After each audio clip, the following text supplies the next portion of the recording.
We continue from Las Vegas with MansionPoker.com Poker Dome Challenge. And welcome back to Joel Myers, Michael Koenig, along with Nafisa DeFlorius. And not our only lady at the table tonight, doing quite nicely, getting some cards recently. And that is Jennifer Leo, who started to take the game seriously after coming to see a lot of poker here in Las Vegas. And Jen Leo has written books that have gone to the very highest levels.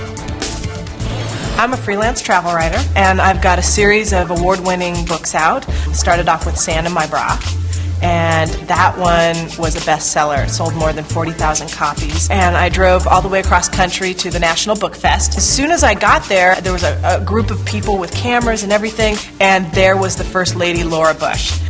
I wiggled my way around the Secret Service guys and asked Laura Bush if she'd take a picture with Sand in My Bra. It's nice to know that my book made it all the way to the White House. Got a nice touch for Jen Leo, and just picked up a big hand, her biggest so far tonight, so she is third behind chip leader Daniel Dock. Ralph Hahn over the last few minutes, getting some nice cards like we saw that ace-king suited. We remind you the blinds at 2,000 and 4,000. Still early in this match, a lighthearted approach from the players. Well, it really has been a friendly little family table, so much so that these players keep showing each other their cards after the hand is over.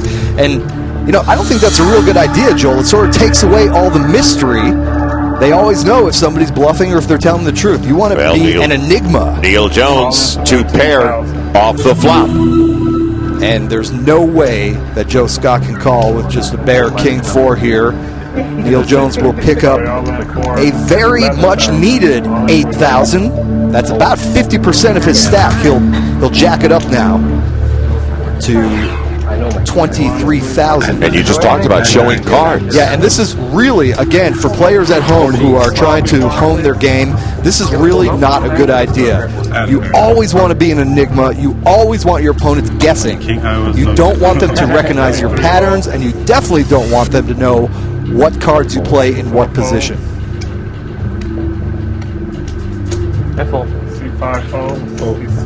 Doc sitting on a good one on the back end. Nothing there for Joe Scott to stick around with. And a gift. Well, again, turning them over. You talked about trends, tendencies, and how to read a player. You can join us. Be right here in Las Vegas for the greatest poker series ever. All you have to do is log on to MansionPoker.com. Register. Enter daily. Just go online each week. 6 lucky players from around the world flown here to Las Vegas. You can have a great time inside the Poker Dome. So log on right now. Go to the web to MansionPoker.com. Earn a shot at $1 million. We just saw Andrew Rogers of Montgomery, Minnesota, a couple of weeks ago pick up the first seat at the championship table with an opportunity for $1 million. And Michael, the blinds are up. 3 and 6,000, 9,000 in the pot. And Joel, 9,000 represents half of Neil Jones's stack. Joe Scott right now. He has with the a short hand. stack, yes, without the doubt the best hand. And the button. And, you know, he really needed to play there, Joel. I think Joe Scott has got to change gears, and he's got to do it quickly. Nobody's shown straight. Doc says, okay, I'll raise it up. Turned it over again. Yeah. This is rare. We have not seen that much. This is an exceedingly friendly table. And I've got to stress the point, Joe Scott is playing exceedingly cautious. We've got to remind him and everybody else, 5th, 4th, and 3rd are no better than 6th. Nor is 2nd. There's only one place they're concerned about, that's 1st. Pocket jacks for Andre Russo has not been involved, the tax attorney from Cleveland, all that much lately. You know, you brought up a very good point, though. We're talking about them showing all their cards. You talked about the youthful appearance. Maybe the youngest table we have seen so far in our series, and they're showing it right now. Well, they were also ostensibly the best educated. Maybe they need to go back to I like the fact that Russo did not show his hand. Yeah. Well, he's a tax attorney. Come on. Good point. So Russo, long time between wins for him.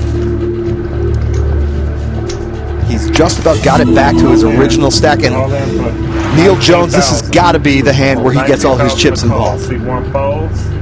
He is the short stack. The blinds have been raised.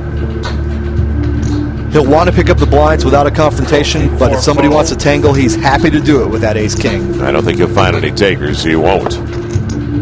Fold. C5 fold. Wise decision. So he needed it. He got it. Not as many as he wanted, but a win nonetheless for Neil Jones. We'll come back to Strickland.